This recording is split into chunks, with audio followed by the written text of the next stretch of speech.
Welcome.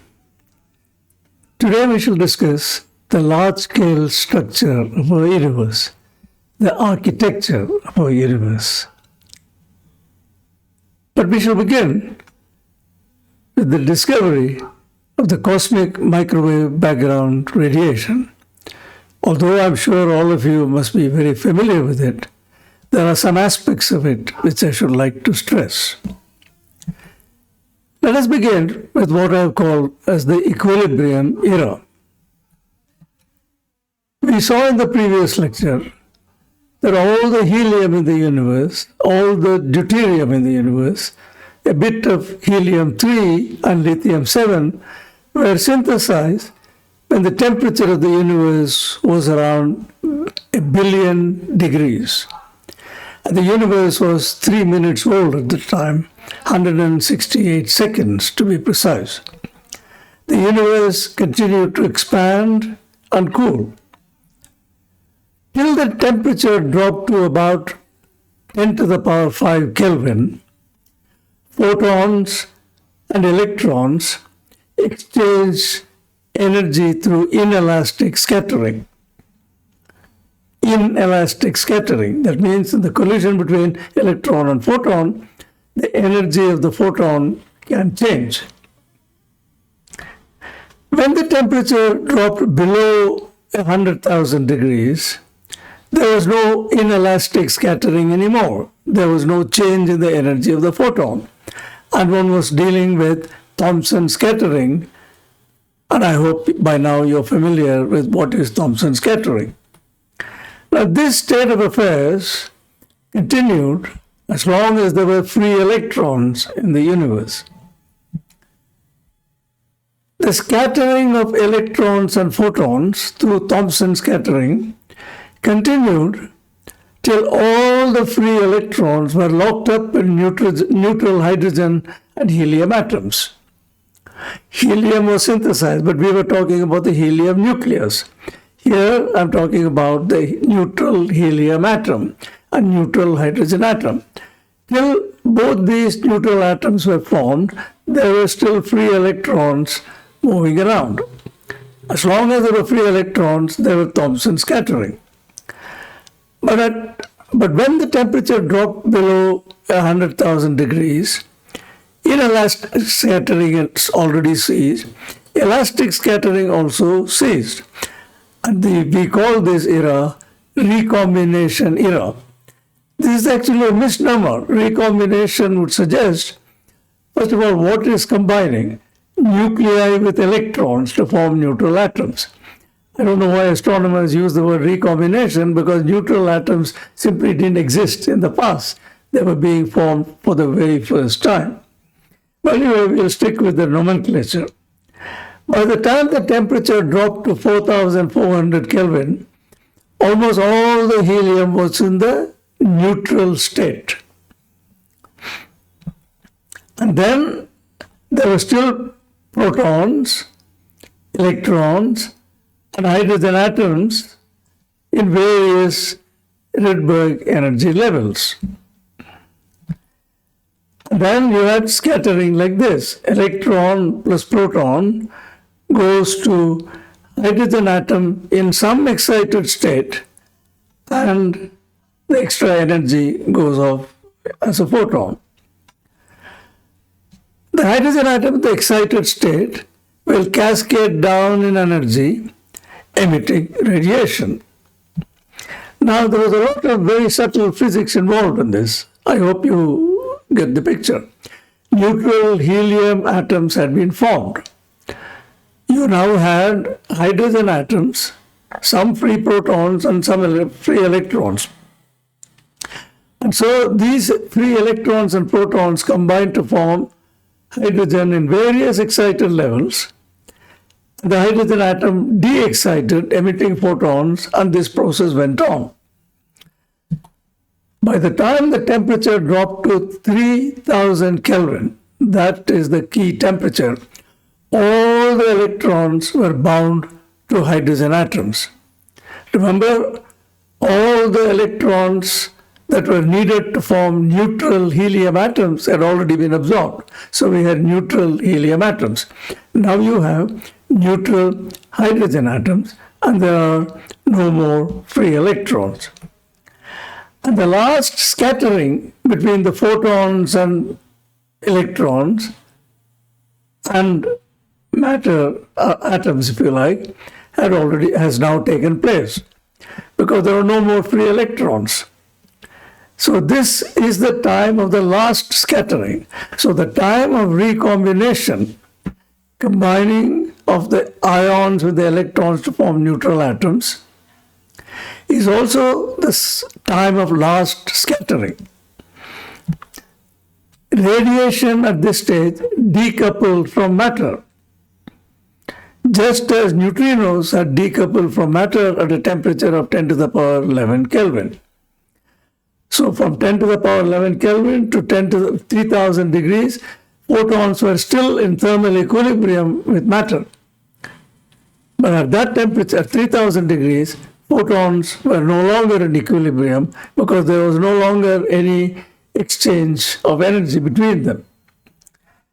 The universe was 360,000 years old at that time.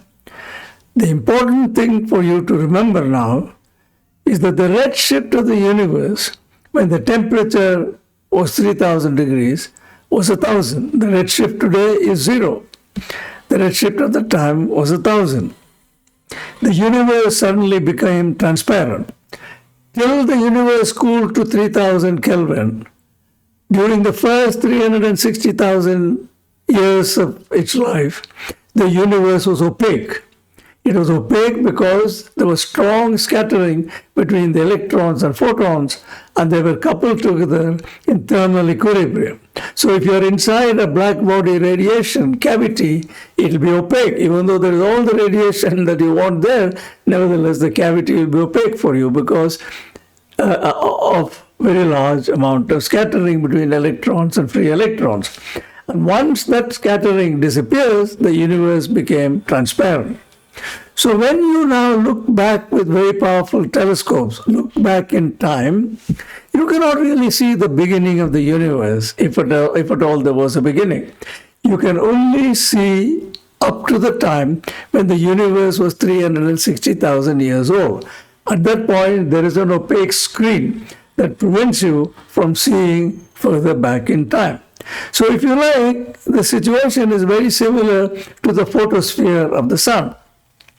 If I shine a laser beam towards the sun, the laser beam will proceed till what we call as the photosphere, which is the surface of last scattering. After that, the photon from the laser beam will not be able to penetrate inside because the optical depth becomes much larger than 1, and then the star becomes opaque.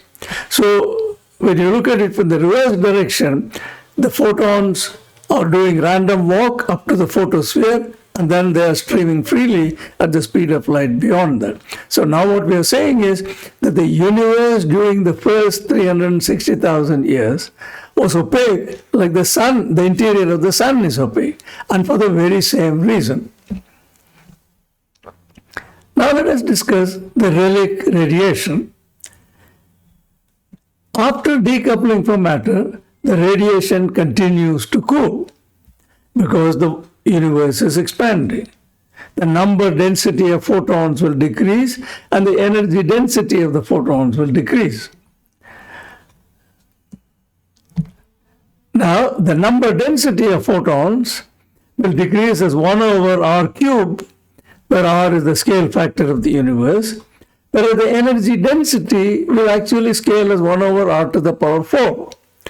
Now, if this were material particles, then both the number density and the energy density will decrease as 1 over r cubed.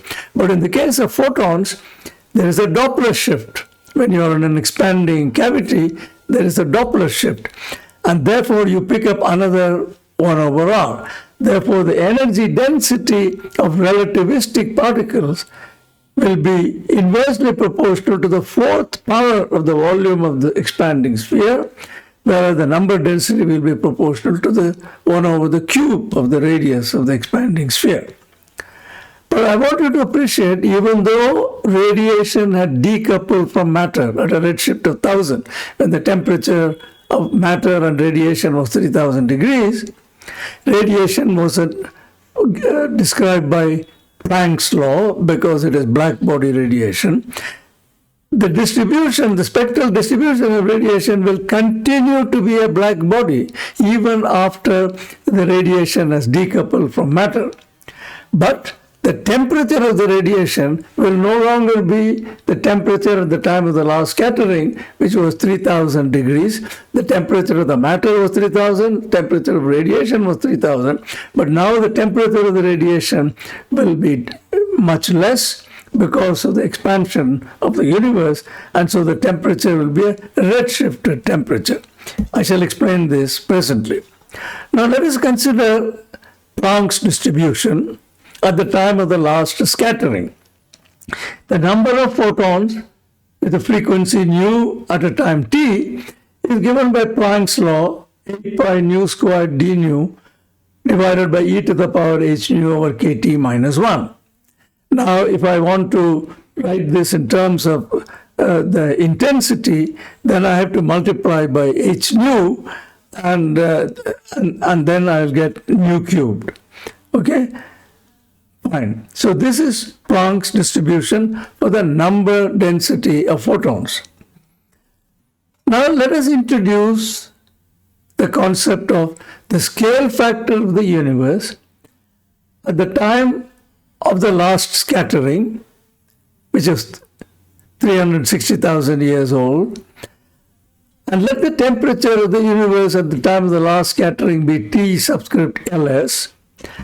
And let us consider a frequency which we shall label as the frequency of a particular photon at the time of the last scattering.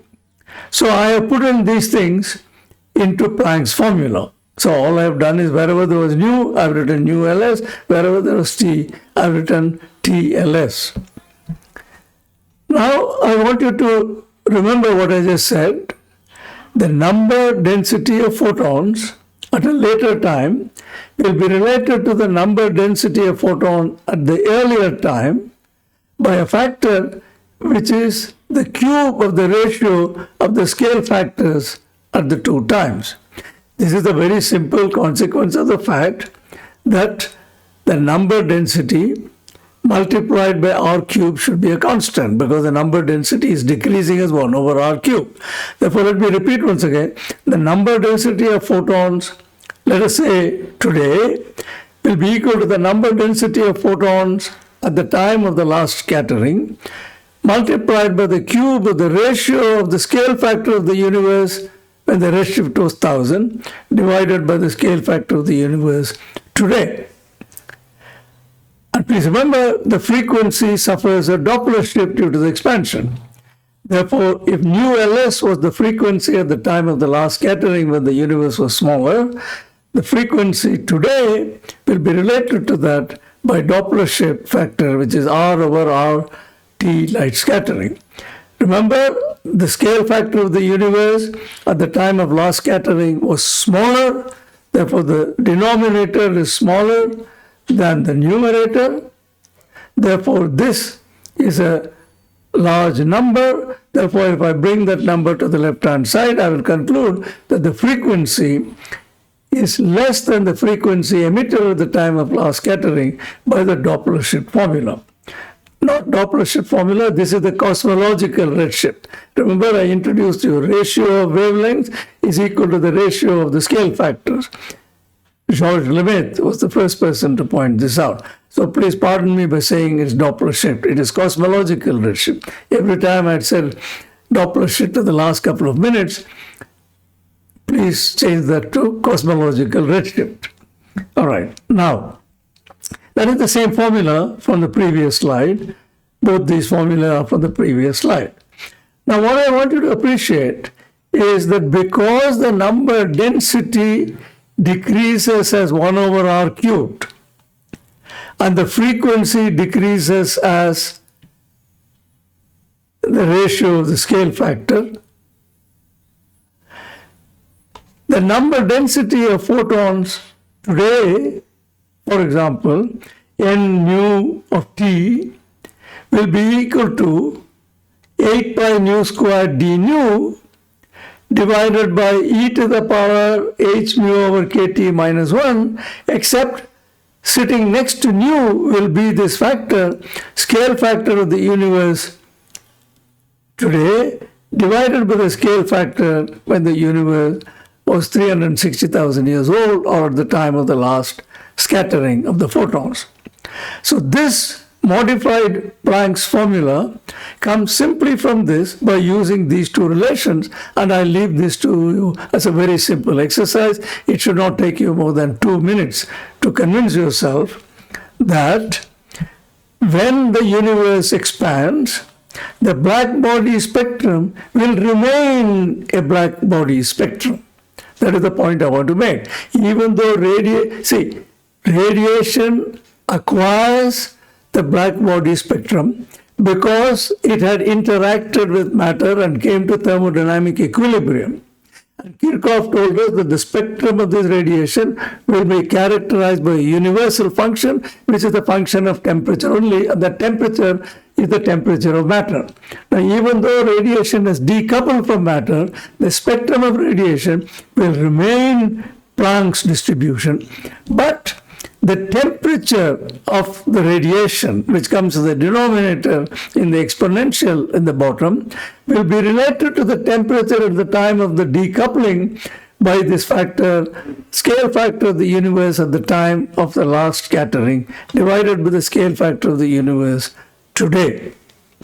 All right? So since that is the redshift, lambda emitter divided by lambda observed is equal to R divided by R. And so what we are saying is RT is a constant. So let me repeat therefore.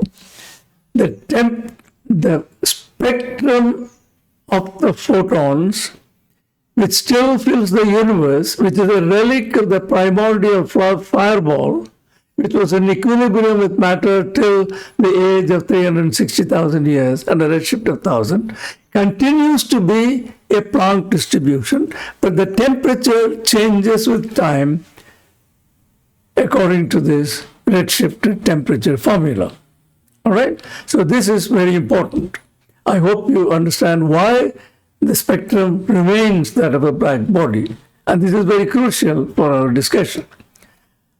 Now, it was George Gamow and his collaborators Alpher and Hermann who first pointed out in the late 1940s that the universe must still be filled with this cool relic black body radiation. Remember, these three gentlemen, Gamow, Alpher, and Hermann, were the ones who realized that the early universe was the hotter place that Eddington had talked about, and they used the hot universe when the universe was 3 minutes old to synthesize the lighter elements. At the same time, they pointed out that the relic radiation must still fill the universe. Now, based on the abundance of helium, they estimated that the present temperature of the relic radiation must be approximately 5 degrees Kelvin. So this was way back in 1940. A clear prediction was made that the universe must be filled with cosmic background radiation. It will be a black body curve, and its temperature will be approximately 5 degrees Kelvin. Now, a group at Princeton estimated a temperature of around 10 Kelvin. The Princeton group, which consisted of Robert Dickey, Jim Peebles, Roll, and Wilkinson, were planning an experiment to detect the relic radiation. They had read George Gamow's paper, and so they knew that the universe must be filled with relic radiation. So they set out to detect this radiation. Meanwhile, at Bell Telephone Laboratory in Holmdel, New Jersey, Princeton is also in New Jersey, so not far from Princeton University, two radio astronomers, Penzias and Wilson, made a very intriguing discovery. What they were doing was the following.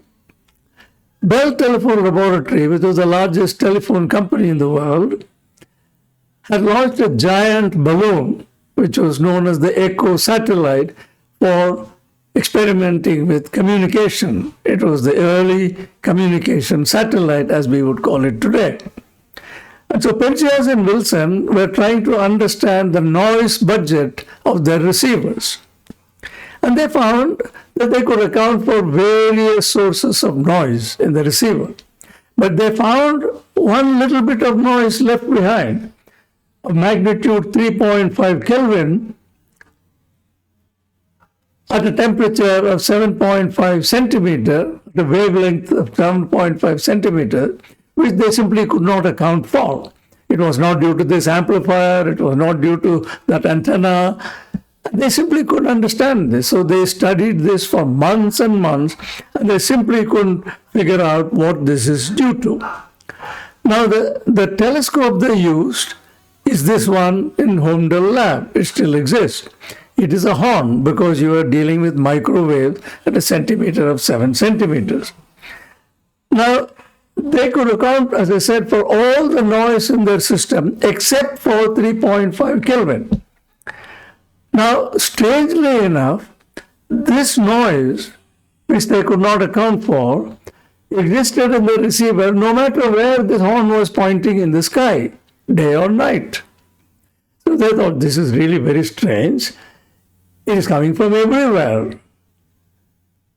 Another possibility, a mischievous thought was, maybe it isn't coming from anywhere. So they went and investigated this antenna very carefully, and they found inside this horn, there was a family of pigeons which had made a home there.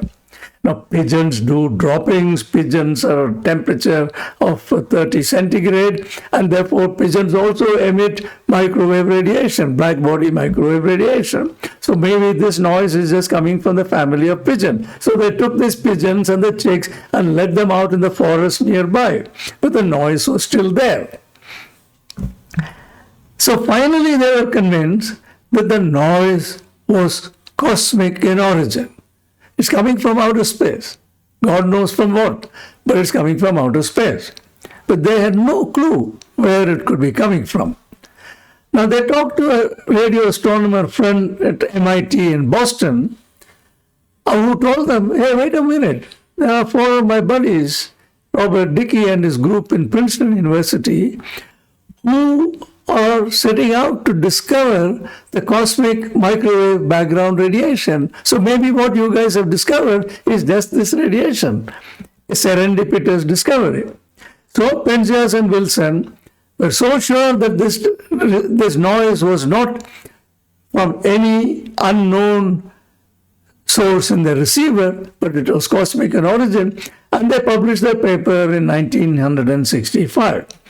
In the same issue of that journal, the Princeton group also published a paper explaining that the radiation that Penzias and Wilson had discovered might very well be the relic of the primordial fireball radiation.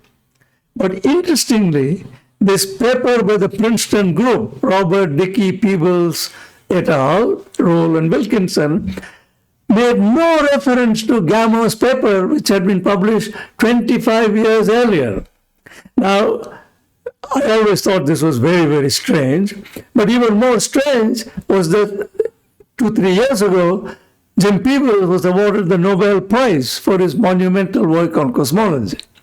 So the Princeton group still maintains that they didn't know anything about George Gamo's group. My humble opinion is they knew everything about George Gamo's group, and George Gamo didn't get the credit for primordial nucleosynthesis. He didn't get a credit for predicting the cosmic microwave background radiation. For both of these, he should have been awarded the Nobel Prize. Now, Penzias and Wilson, therefore, in 1964, had finally discovered, although serendipitously, the relic of the primeval fireball, and its temperature was approximately 3 degrees Kelvin. Later, Roll and Wilkinson in Princeton University measured the noise temperature to be 3 degrees Kelvin at a different wavelength. They used a wavelength of 3.5 centimeters. In years that followed, a large number of measurements were made by radio astronomers all over the world using various receivers, and they all pointed to the existence of a background radiation whose temperature was approximately 3 degrees Kelvin.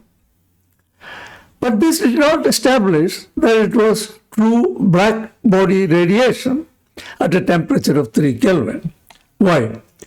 Because all measurements that were done at wavelength less than about 0.3 centimeters, which is where the maximum of the Planck distribution will come, corresponding to a temperature of 3 Kelvin.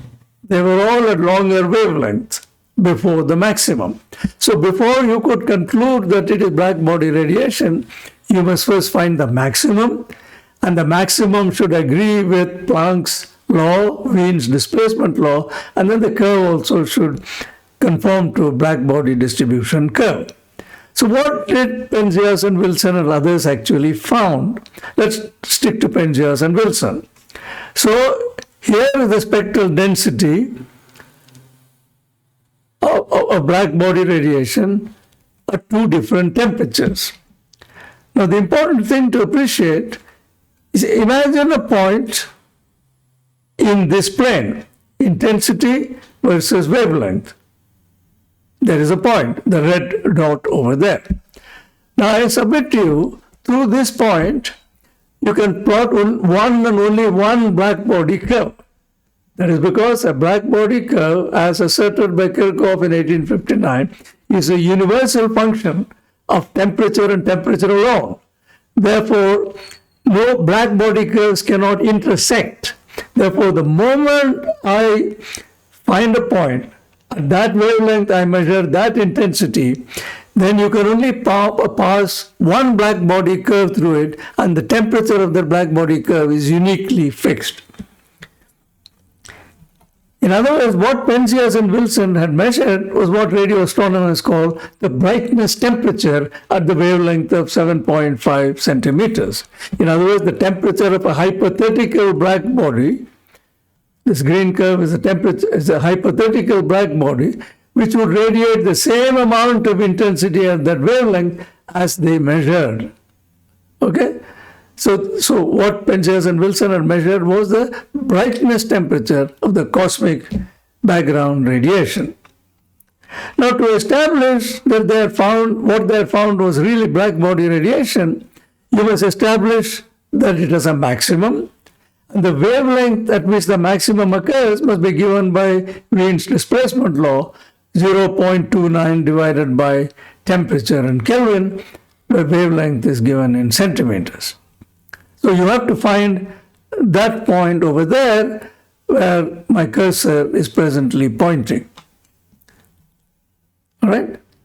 Now, unfortunately, near the maximum, which occurs around a wavelength of about 3 millimeters, there is severe atmospheric absorption due to molecules, water vapor molecule, carbon dioxide molecule, and so on. Carbon monoxide molecules, and so on. We discussed this, if you remember, in our lecture on molecular emission from interstellar space. So people launched balloons in which they had cooled receivers to make measurement of the intensity around wavelength near the maximum. Obviously, these experiments were very difficult to do, and therefore there were very large errors in these measurements. And then someone remembered Becquerel's 1940 observations of the hydrogen molecule and Hertzberg's comments in his famous book, Spectra of Diatomic Molecules, published in 1946. I had referred to this on 2 occasions before, so let me now say it one more time. It never hurts to hear it once again, because to me it's one of the most remarkable stories in astronomy. What people discovered was that Becquerel, the Canadian astronomer in 1940, had actually found a point over there where the red arrow is pointing. Let's recall what Becquerel did and why that gives me a point in the intensity versus wavelength plane. As I told you in our lectures on interstellar medium, the first molecule to be detected was CH. It was by Jean-Pierre Swings and Rosenfeld in 1937. In 1940, Canadian astronomer Mackellar identified two absorption lines from the cyanogen molecule. So here is a modern day spectrum of the cyanogen molecule, intensity as a function of wavelength. And what Mackellar found were two absorption lines, which I have indicated with the red arrows. Two absorption lines at two different wavelengths and two different absorption intensities. Now, this is what the absorption line is due to. If you remember, a diatomic molecule like cyanogen molecule, there is a lower electronic level, there is an upper electronic level, and then in each of these levels there are various vibrational levels, and in each of these vibrational levels there are rotational levels, J equal to 0, J equal to 1, J equal to 2, and so on. So what I have shown here is the 0th vibrational level corresponding to the lower electronic level, and the first vibrational level corresponding to the upper electronic level. Because if you remember, for a harmonic oscillator, the selection rule is delta V. The change in the vibrational quantum number can be only plus or minus 1. So I am considering an absorption where delta V is plus 1. So it goes from V equal to 0 to V equal to 1. Now, both these vibrational states, indicated by the thick black line and the thick red line, have associated with them various rotational levels, whose energy increases as J squared, if you remember. So what the two absorption lines that Mackellar found correspond to are the following. One absorption line corresponds to V equal to 0, J equal to 0, to V equal to 1, to J equal to 1. Remember, delta J can also be only plus or minus 1. And the second absorption, and it has a wavelength of 5870 plus 62 angstroms. And the second absorption line is from J equal to 1 level of the lower vibrational state to J equal to 2 level of the upper vibrational state. Again, delta J has to be plus or minus 1. So from 0 to 1 and 1 to 2. And that has a wavelength of 3.874. Sorry, there's a mistake. Pardon me. They can't be the same wavelength. One has a larger wavelength. And the difference in wavelength is 0.264 centimeters. That is the spacing between J equal to 0 and J equal to 1 level of the ground vibrational state. I'm sorry for this silly mistake. Obviously, they cannot be at the same wavelength. Absorption lines will come to different wavelength because they are... okay, so this is how Mackellar made the following deduction. He said that, look, this absorption line is coming from these two rotational levels, which are separated in energy or wavelength by 0.264 centimeters. And the rotational temperature is 2.3 Kelvin. Where do you get the concept of rotational temperature? The ratio of the intensities of these two lines. The ratio of intensities is related to the ratio of the populations involved in these two levels, because absorption is related to optical depth, and the ratios of population is given by Boltzmann factor e to the power minus h nu over kt, and that T was 2.3 Kelvin, and the nu corresponded to a wavelength of 0.264. And that is how this point was plotted. So by the time Penzias and Wilson had made the discovery in 1964, 24 years earlier, already one point, very close to the maximum of the black body curve, had already been found. And it is that point at the tip of the arrow that made Hertzberg remark in his famous book, the ratio of intensity suggested a rotational temperature of 2.3 Kelvin, which of course has a limited meaning. In 1946, Hertzberg was obviously not aware of Gamow's remarkable prediction. So he said, what could this heat bath be? But nevertheless, like a good experimentalist and a good physicist, they recorded what they found. And today, that point has a profound astronomical significance. Now, if the cosmic microwave background radiation is indeed the relic of the primeval fireball, then its spectrum must be precisely that given by Planck's law. So a satellite named as Cosmic Background Explorer, or the COBE satellite, COBE for Cosmic Background Explorer, was launched in 1989 to precisely determine the spectrum of the cosmic microwave background radiation in various directions. It took a couple of years to do this measurement, and this is what they found. They found that the spectrum of radiation is given precisely by Planck's law. And there it is. The blue line corresponds to Planck's distribution corresponding to a temperature of 2.73 Kelvin, and the red crosses are the COBE observational data. This, dear friends, is the very best agreement between the measured spectrum and the theoretical black body spectrum that I know of. And so, even before this, the Nobel Prize was given to Penzias and Wilson in 1978 for the discovery of the cosmic microwave background radiation. But the Nobel Committee did not make any reference to this being the relic of the primeval fireball, because cosmology was still considered not quite a science. So you don't give Nobel Prize to cosmologists, do you? It's not a science.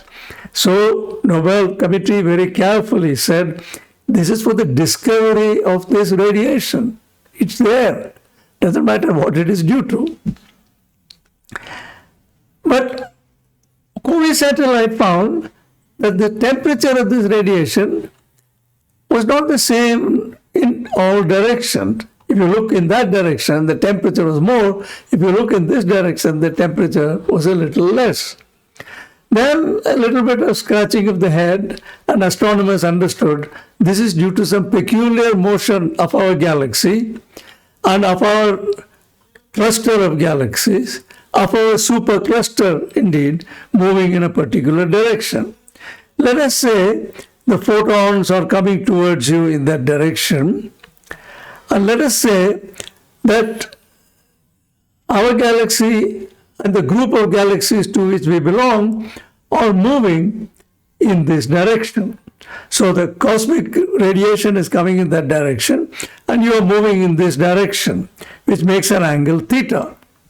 Now, we have discussed Doppler shift a lot of times, and you know that the temperature that you will actually measure, T prime, will be related to the actual temperature of the radiation by this factor, T divided by gamma, where gamma is the Lorentz factor, 1 over square root of 1 minus v squared by c squared, multiplied by 1 plus v over c cos theta. This is the special relativistic Doppler shift formula.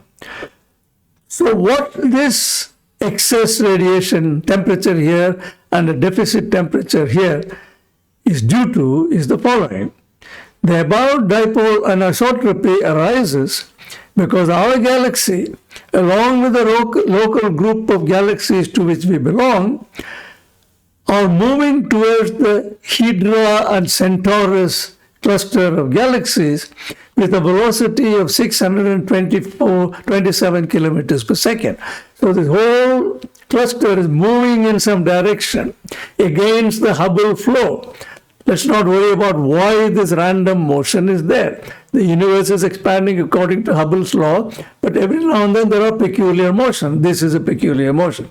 So if you remove this motion, then what you find is that the cosmic microwave background radiation is absolutely homogeneous and isotropic in its temperature. The temperature is the same in all directions, right? So that is the point that you should remember in our discussion in the subsequent lectures also. Now, let us change the topic. So when the universe was 360,000 years old, there was a primordial soup which consisted of hydrogen atoms and helium atoms, and there was radiation which had decoupled. What we find in the universe today are galaxies, and galaxies are populated with billions and billions of stars. Now, the question, therefore, one should ask is, how did the inhomogeneous universe arise from this homogeneous primordial soup? Now, please recall the following thermodynamic phenomena that all of you are familiar with. Water vapor condensing to form water. So when water vapor is cooled, as it approaches the liquefaction temperature, what you will find is little droplets of water appear. They appear and disappear. The sizes of the droplets grow.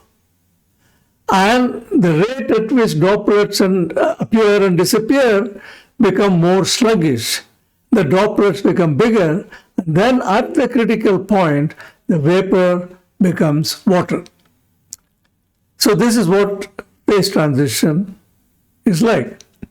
So you would expect, in analogy with vapor to liquid transition, if galaxies and stars formed from the primordial soup, there must have been at some stage or other primordial density fluctuations corresponding to droplets of water before the whole thing becomes water. So it was extremely important that one didn't find that, and it was very disturbing. The uniformity of the temperature of the background radiation, it was 2.73 Kelvin in all directions. There were no signatures of density fluctuations, because if there were density fluctuations in matter, then since matter and radiation were coupled in the very distant epoch, then you would also expect to find temperature fluctuations in matter. That wasn't seen. And then the COBE satellite was launched. Now, COBE satellite collected data for almost 10 years, and they found very small fluctuations in the temperature. But you couldn't go to town with this, but nevertheless, these fluctuations in temperature were above the noise level. The signal to noise ratio was significant. So this was great.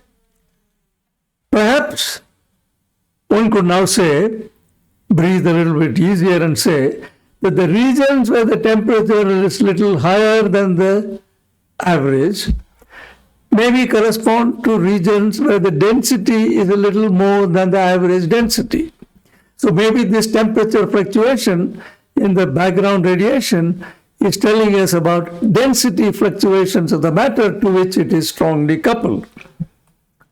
Now, to understand this better, astronomers launched a second satellite, which was named as WMAP. W is for Wilkinson of Princeton University, who pioneered this satellite. So WMAP produced this very remarkable map of the temperature fluctuations in the universe. And the temperature fluctuations in the universe in this map are at the level of 1 part in 10 to the power 5 Kelvin. In other words, the temperature, thank God, the temperature of the cosmic microwave background radiation is not the same in all directions. It varies. And that variation is 1 part in 10 to the power 5. So the slight variations in the temperature of the relic radiation suggested density fluctuations in the matter at the time of recombination, at the time of the last scattering. How these density fluctuations arose is a different matter. We shall answer this question 2 lectures from now when we discuss the inflationary scenario. We'll cross that bridge when we come to it. But although one didn't understand where these density fluctuations came from, it was very comforting to find them, because there was now some hope that we will be able to learn how these density fluctuations grew linearly and then dramatically non-linearly and led to galaxies and clusters of galaxies which we see in the universe today. So the moment WMAP produced that very detailed temperature fluctuation map, the Nobel Prize for Physics was awarded in 2006 to John Mather and George Smoot for 2 very remarkable discoveries made with the COBE satellite. One is that the spectrum of radiation is a perfect black-body curve given by Planck's law. And the second is they found the temperature anisotropy, which is all important for the formation of galaxies and clusters of galaxies. So in all, 2 Nobel Prizes were awarded, Penzias and Wilson, Mather and Smoot, both of them related to the relic radiation and its properties. Now we shall move on and discuss the large-scale architecture of the universe. If you look at the universe with good telescopes, look very deep, this is what you see. You see that the universe looks very much like sponge that you use in the kitchen to clean vessels or to clean the bathroom floor, sponge with lots of holes in it. And what you see here are clusters and superclusters of galaxies with a lot of void in between. What is plotted along this direction is redshift, so you're looking deeper and deeper and deeper into the universe. And the other side, of course, is the angular dimension in the sky. So this map is actually a 3-dimensional image, a projected 2-dimensional image of a true 3-dimensional structure.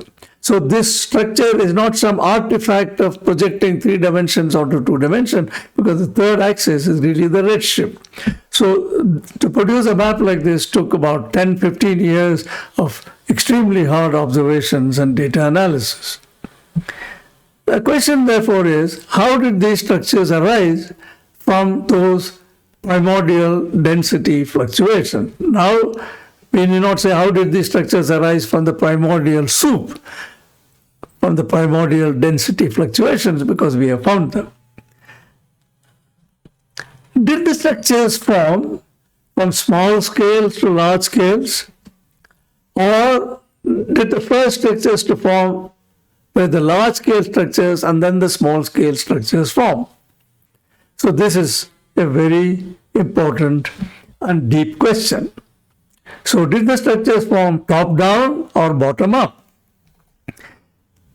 In our world, we have examples of both scenarios. Let us consider, for example, the growth of a crystal in a laboratory. How solid-state physicists grow crystals. So first you grow a small crystallite and you suspend it in a saturated liquid, and over time the crystal grows. So here is an example of growth from small scales to large scales, cascading from small scales to large scales. But this is a system in thermodynamic equilibrium. But not all systems are in thermal equilibrium. If you look at a river during flood, for example, when the river is flowing to the brim, then you'll find eddies in the river. What you'll find, the first eddies to form will be very large eddies, giant eddies. And these giant eddies break up into smaller eddies, which break up into even smaller eddies, which break up into even smaller eddies. So here are two examples. The second one, large-scale structure forms first, and then the structures cascade to smaller and smaller scale. And in the first example, you cascade from small scale to large scale. So the question is, what happened in our universe? Did small structures in the universe form first, or the big structures? Now, this answer to this question seems to depend upon the nature of the dark matter that fills our universe. 90% of the baryonic matter in the universe is dark matter. We haven't found it yet. But pending that, one could ask the following question. Is the dark matter hot or cold? Hot meaning, does it have velocities comparable to the speed of light or even the speed of light? Or the dark matter consists of massive particles which will move rather slowly? So that's called cold. Cold dark matter is due to a massive particle. Hot dark matter is due to, say, neutrinos. Which of it is true?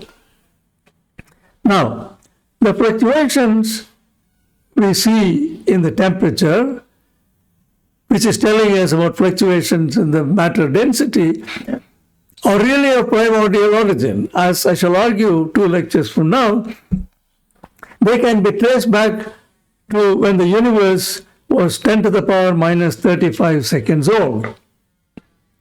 These fluctuations are quantum fluctuations. So what we see in the microwave background radiation is the primordial quantum fluctuations which have grown in scales large enough to be able to see at a redshift of 1,000. In the cold dark matter scenario, at the time of the recombination, at the time of last scattering, the small scale fluctuations survived, the large scale fluctuations had damped out. On the other hand, if you believe in the hot dark matter model, it is the fluctuations at large scales that survive at the time of recombination, what you see there. So, in the case of cold dark matter, if you do the Fourier analysis of this, you will say it is the small scale fluctuations that have survived or the large scale fluctuations that have survived.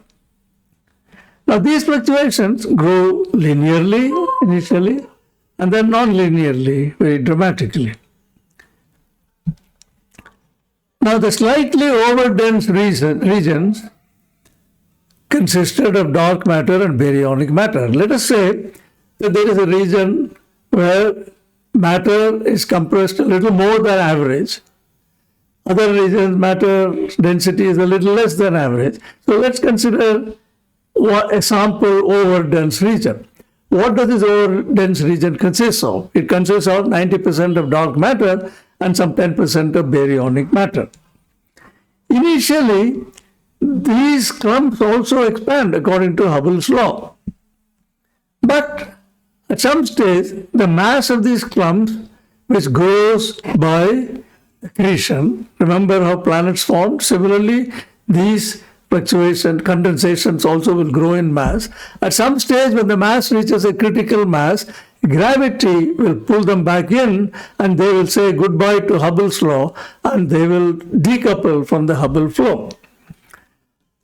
Now, it is these condensations that finally collapse gravitationally to form clumps, pancakes, and rope-like filaments. Our computer simulation tells us that these overdense regions, when they become gravitationally unstable and undergo dynamical collapse, what they form are clumps, pancakes, and rope-like filaments. So, at the time of the Big Bang, you had primordial soup, which began to show quantum fluctuations around the time of 10 to the power minus 35 seconds. Then as the universe grew older and older, you begin to see structures in the universe.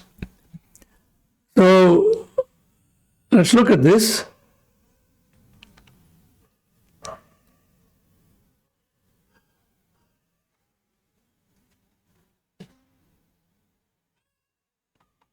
Let's look at this again. What you will see above is the redshift. This is redshift of 0 that is present.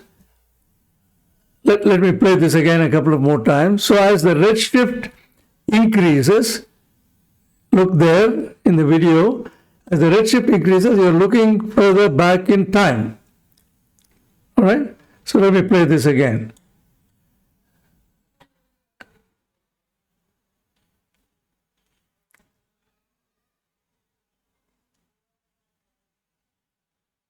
That's present.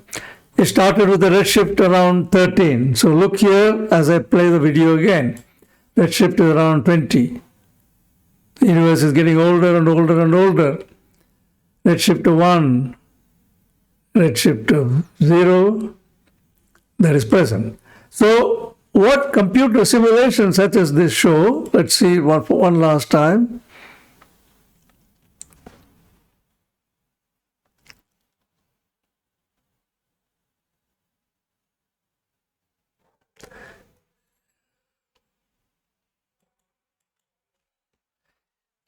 What you see is that if you fill this box with particles, each particle is a very large structure, not individual galaxies, and then it's also filled with cold dark matter, and if this box expands, then you put in all known laws of physics of interaction between the particles, then that is the kind of structure that you find.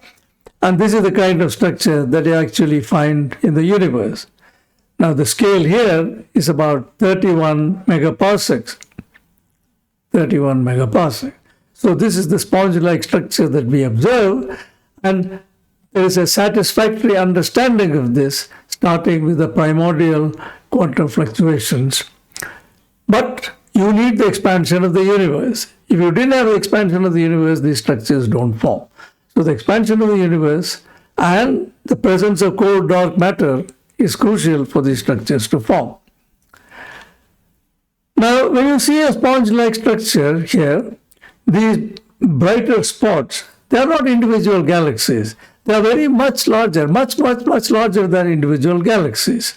They may correspond to a supercluster of galaxies, not even a cluster of galaxies.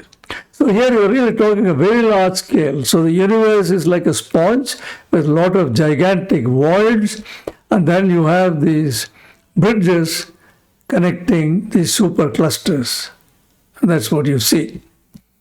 So there is a reasonable understanding of how these sponge-like structures come about. Now we have to ask, did these structures form top-down or bottom-up? Let's take, for example, the formation of galaxies, because at some stage you have to ask, how did the galaxies form? Even though these very large-scale structures might have formed from bottom-up, there is no guarantee that in one of these spots there is a supercluster. How did the supercluster form?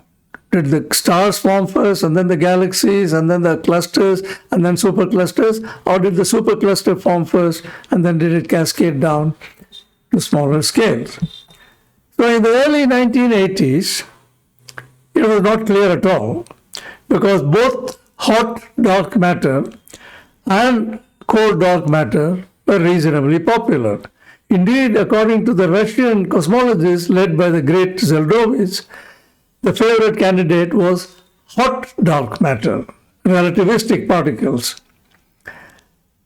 In this scenario, the first structures to form will be the large-scale structures. And Zeldovich had argued that the first structures to form will be very large pancakes, structures such as this, very large structures such as this, flat, large structures, which he called as pancakes, and these he said, will first appear at a redshift of around 5, right? When the scale factor of the universe was 5 times smaller. And then these pancakes then collapse and form superclusters. And then superclusters then gave rise to smaller clusters and then to individual galaxies.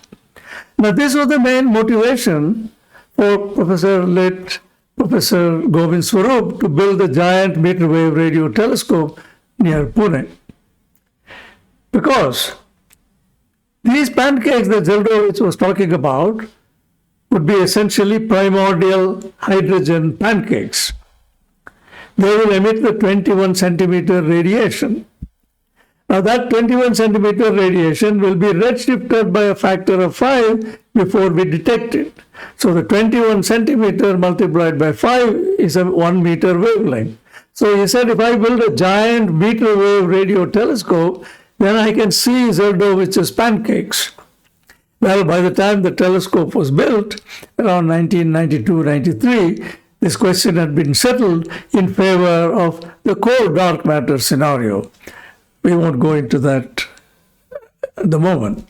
Now, in this scenario, small structures form first because at the recombination era, 360,000 years, only those quantum fluctuations survived which corresponded to the small scale. The large scale ones had been damped out. Now, detailed numerical simulations show that in an expanding universe with core dark matter and baryons, structures similar to what we see emerge very naturally. Now, please watch this.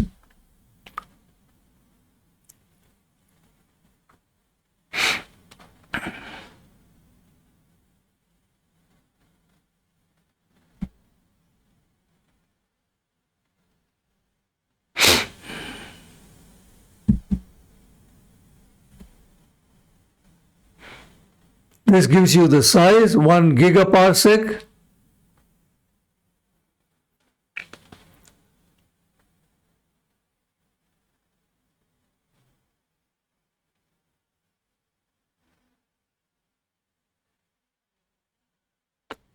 (500 megaparsec), 250 megaparsecs,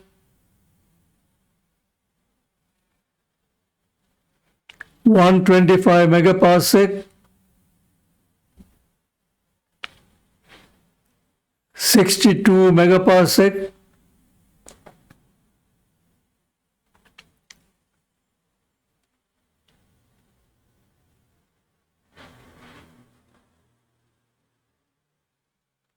15 megaparsec,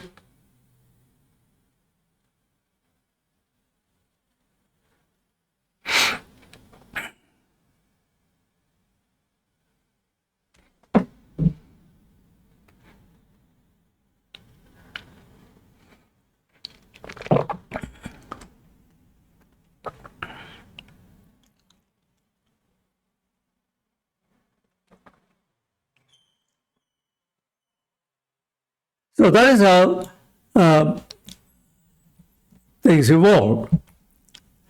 Now let us discuss the formation of galaxies, individual galaxies. Galaxies presumably formed from these clumps that you saw in the simulation in the previous slide. How did they form? Again, there is a top-down model and a bottom-up model. Let us discuss the top-down model first. In the top-down model, the clump consists of 90% dark matter and 10% baryonic matter. So in the top-down model, somehow the dark matter collapsed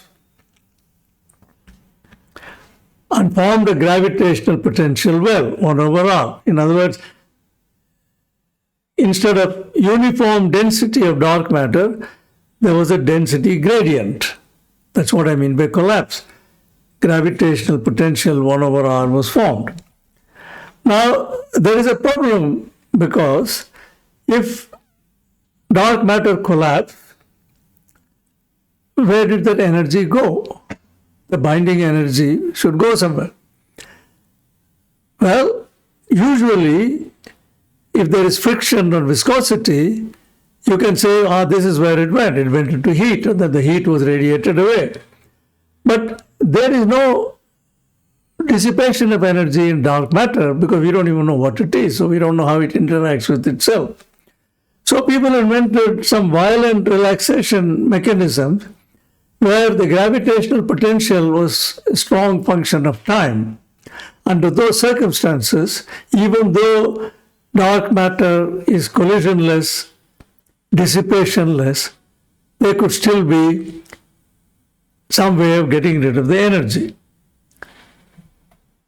Perhaps some baryonic matter collapsed to form stars. Okay, so baryonic matter is originally in the form of gas. So maybe as the dark matter collapsed, the baryonic matter got compressed and formed stars, the first generation stars. Now, the system of stars can also condense. So the stellar distribution will mimic the distribution of dark matter. All right? So let me explain this with a picture. So the dark matter, instead of being uniform over a very large scale, has condensed into a halo like this due to self-gravity. The gas forms stars, and the assembly of stars also condensed into this 1/r gravitational potential created by the dark matter. So you have a system where stars are here surrounded by dark matter halo. Now these stars will be going around the center of mass of this dark matter halo in elliptical orbit, like we see pictures of electrons and atoms. So these stars will be in elliptical orbits. Do we know stars in elliptical orbits? Of course we do. The population 2 stars in the halo of our galaxy, the low mass stars in the bulge of our galaxy, they're all going around the central black hole.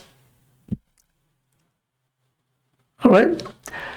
So what we have is a collection in the yellow region, a collection of stars going around in elliptical orbits, surrounded by a giant dark matter halo, and then there is gas. Now that doesn't look like our galaxy, does it? Our galaxy looks like a dosa on which I place an idli in the center. There is a bulge, a flattened disk. That's where all the gas is. That's where all the stars are, except for some which are in elliptical orbit. So maybe the key to forming this galaxy, like the Milky Way galaxy, is the rotation of the galaxy. So somehow these proto-galaxies that you formed must acquire rotation, must acquire angular momentum. How did these acquire angular momentum? Well, a theory was advanced, a very clever theory, is that when these proto-galaxies approach each other, there is gravitational collision between them, like we had between planetesimals or protoplanets in the formation of planets. There are gravitational collisions. And in these gravitational collisions, due to tidal torque, both these proto-galaxies begin to spin. So that is how galaxies acquire angular momentum.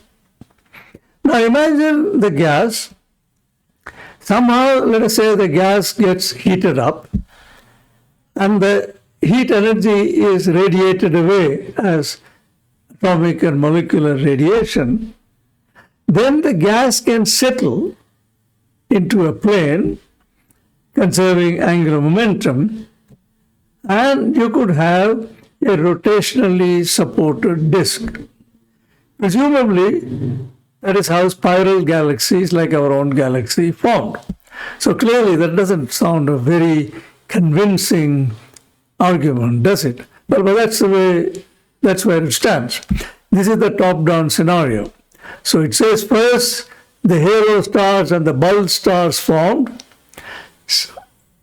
and then somehow the gas got rid of the energy and flattened itself, and then you formed a rotationally supported disk. So this is the top-down scenario. Now, there is a hierarchical clustering scenario, which is bottom-up scenario. There, the first objects to form were not stars. The first object to form were objects of the size of globular clusters, consisting of about 1 million stars of 1 million solar mass. So these objects formed first. These globular cluster-like objects, they may not have looked like globular clusters, beautiful spherical, centrally condensed objects at that time. These collided and merged to form larger bodies, just as planetesimals collided, merged, and formed larger planets. And according to the hierarchical scenario, which has been worked out in detail, quite mathematically intricate, galaxies form, and then from galaxies, clusters of galaxies formed, and from clusters, the superclusters of galaxies formed. So first you had structures like this, and then you had superstructures, superclusters such as this. So what I have shown in this picture is the Virgo supercluster to which we belong. Now look here, this is remarkable. This is the Virgo cluster, the center of which is M87, the giant galaxy. The black hole was imaged from this galaxy. And then you see the Eridanus cluster, Fornax cluster. So this is a very large structure.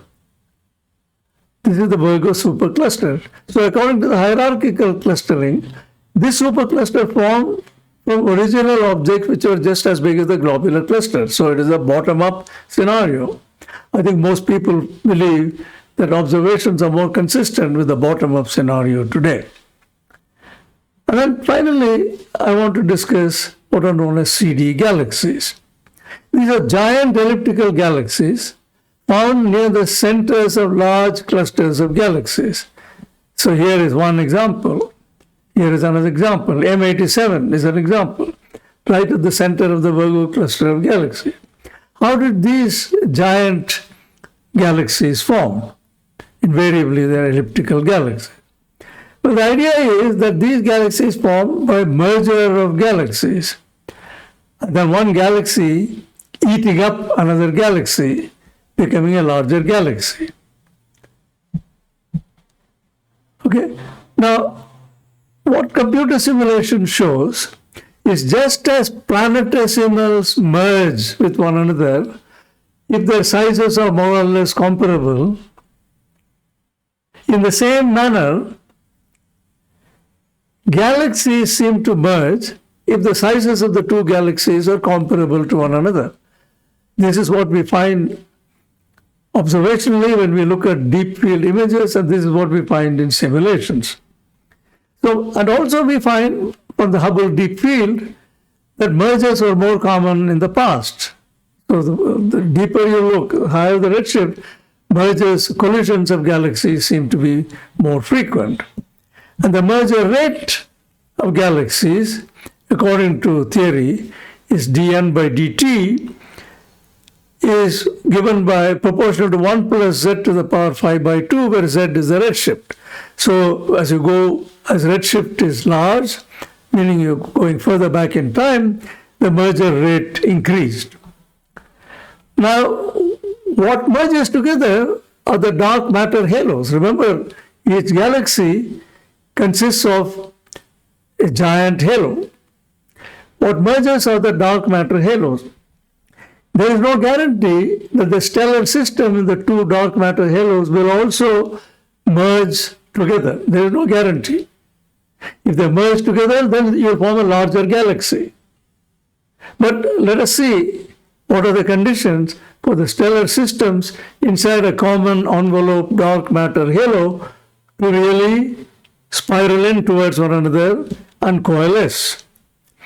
Now, if the two clusters inside dark matter halos actually merge, then they'll form a larger cluster. Now, the key parameter in these mergers is the relative velocity between the approaching objects. Now, only if this relative velocity is less than the escape velocity, mergers can happen.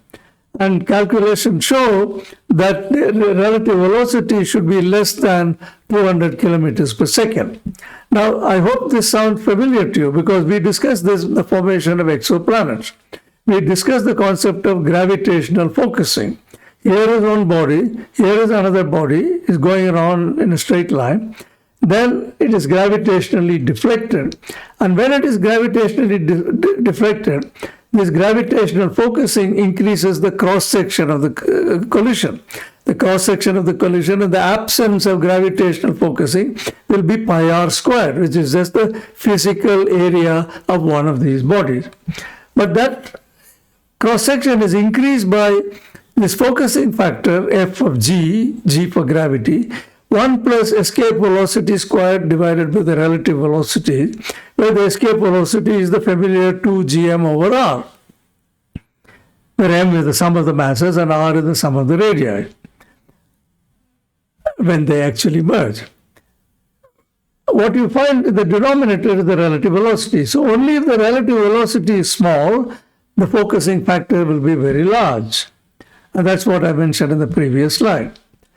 So when mergers do happen, the energy transferred in collision must be comparable to the orbital energy, because you have to get rid of the orbital energy, right? And that orbital energy must be transferred in the collision. Now, how do you do this? In order to get rid of energy, you need friction. So you have two bodies which are collisionless. They don't collide physically with one another. Now, we introduced this notion twice before. We discussed dynamical friction in some other context. But let me repeat it once again, because this is extremely important. It was discovered 80 years ago today, and it was discovered by young Chandrasekhar. Today, dynamical friction plays an important role in many contexts, and let us consider the present context, the merger of giant galaxies near the center and leading to galactic cannibalism, one galaxy eating up another galaxy. So here we have a globular cluster consisting of 1 million very low mass stars. I'm just explaining dynamical friction once again. I've done this in one of the earlier lectures, but it doesn't hurt to listen to it once again. Now imagine a more massive body. These are all low mass stars, solar mass or less. Imagine a black hole or a neutron star moving through this sea of low mass stars with a velocity capital V. Now let us go to the frame in which the massive body is at rest. So it will appear to us that the low mass stars are streaming towards us with a velocity V. Now, a gravitational collision will result in the slight deflection in the trajectory of the low mass stars which are coming towards us. And that is what is shown there. So this is the massive body. You and I are sitting on top of it. We see a low mass star moving in that direction, and gravity makes it get deflected. As it deflects, the velocity of this low mass star will acquire a change. The velocity, the speed may remain the same, but the velocity changes because the direction has changed, and there is a parallel component to the change in velocity, and there is a perpendicular component to the change in velocity.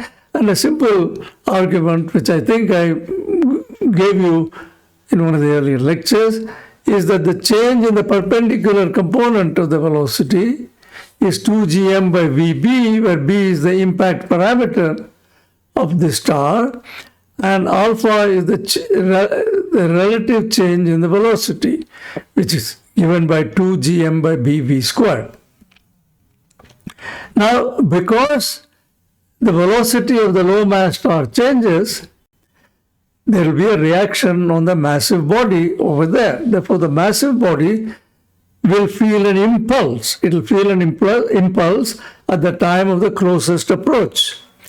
And this massive body will also acquire a momentum, parallel component of the momentum and perpendicular component of the momentum. Now, if you look at this problem carefully, you find that you now have to integrate this over all stellar collisions. There are small low mass stars coming at various impact parameters. They are all getting deflected. Then you find that all the perpendicular components cancel out by symmetry, and all you are left with a parallel component of the momentum. So what you will find is that this massive body, which was moving through low mass stars, has a net loss of forward momentum. Net loss of forward momentum. That is equivalent to a gravitational drag or dynamical friction. Now, I gave this analogy. Imagine this is the massive body and there is a fluid flowing past it. And these are the streamlines of the fluid in the rest frame of the massive body. Now, these streamlines are obviously deflected inwards and they converge somewhere over there. So the massive body will feel the gravitational attraction due to excess mass over there, a mass enhancement over there in the backward direction. So this is what pulls this massive body back, and that is dynamical friction. So the drag force, you can now work it out, you'll find it worked out in all books. The drag force is given by this formula, which I have integrated over all impact parameters from B min to B max, and this formula is very similar to the Bremsstrahlung. In Bremsstrahlung, you have the collision of electrons with ions, and you can calculate what is the radiation in one single collision using Larmor's formula, 2 by 3 E squared A squared by C cubed, and then you have to integrate it over all impact parameter. Again, you get the same log factor. But the important thing I wanted to mention is, just like in Bremsstrahlung, here, what comes here is the density of the low mass stars that the more massive body is plowing through. So let's go back to this concept of galactic cannibalism. What you have to ask is, yes, the body will be deflected. Yes, it will lose energy. But is it going to lose energy in reasonable time for it to actually merge with this central body? So you have to ask, what is the time scale for the orbital decay? Orbital decay time scale, that is, when the massive body gets deflected, I can draw an imaginary circle, circle where the curved path is an instantaneous segment of that imaginary circle. And then I can ask, what is the Keplerian period and what is the rate at which the Keplerian period is changing, and therefore what is the orbital decay time scale. Now, that orbital decay time scale should be less than the Hubble time. Otherwise, nothing is going to happen in the age of the universe. Now, what detailed calculations find is that one can grow a galaxy to form a giant elliptical galaxy like M87 by galactic cannibalism, provided you are near the center of a cluster of galaxies. Remember, the drag force is proportional to the density in the medium outside. Therefore, giant ellipticals such as M87 probably formed near the center of the large cluster of galaxies by galactic cannibalism. So let's look at a brief video, simulation of galactic cannibalism.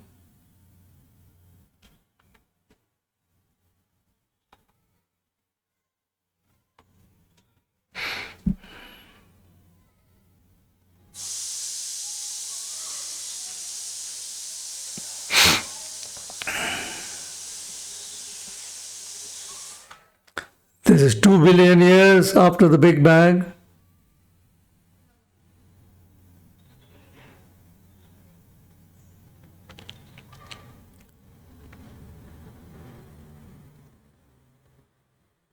Three billion years after the Big Bang.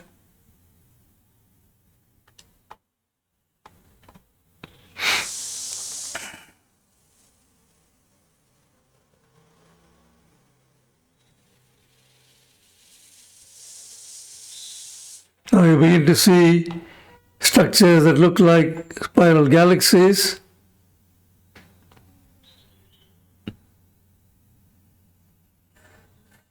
Then you have another galaxy colliding with this. Orbital decay and merger. That's 6 billion years.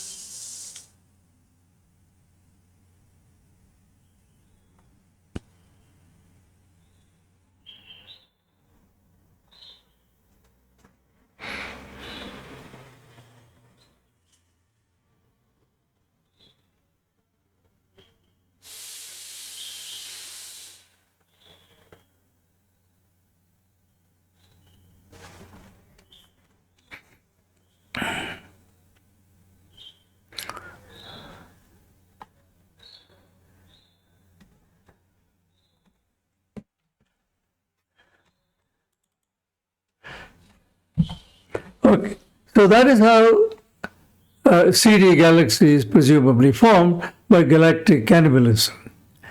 So let me summarize what we have discussed in this lecture. We began when electrons, helium atoms, and hydrogen atoms were in equilibrium. When the universe was 360,000 years old, the redshift was 1,000, and the temperature was 3,000 Kelvin. Radiation decoupled from matter. The radiation continued to retain its black body spectral distribution, but the temperature characterizing the distribution got redshifted, and the present temperature of the cosmic microwave background radiation is 2.73 Kelvin. Primordial quantum fluctuations arose when the universe was 10 to the power minus 35 seconds. And these fluctuations were seen in the cosmic microwave background radiation as anisotropy in the temperature distribution of the microwave background radiation. These were fluctuations in temperature of 1 part in 10 to the power 5. WMAP was able to make a beautiful map of this.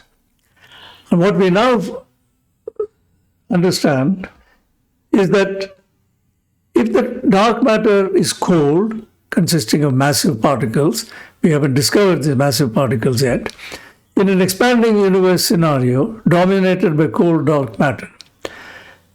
The top-down scenario seems to explain very well the sponge-like structure of the universe.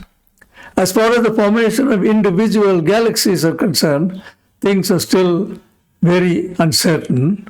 There are two scenarios. There are top-down and bottom-up scenarios, but there are many unknowns there because the physics is very hard. Only time will tell. So let's conclude the discussion at that point and move on. In the next lecture, we shall discuss the intriguing discovery that our universe is not only expanding, but that expansion of the universe is in fact accelerating. Till then, thank you for watching.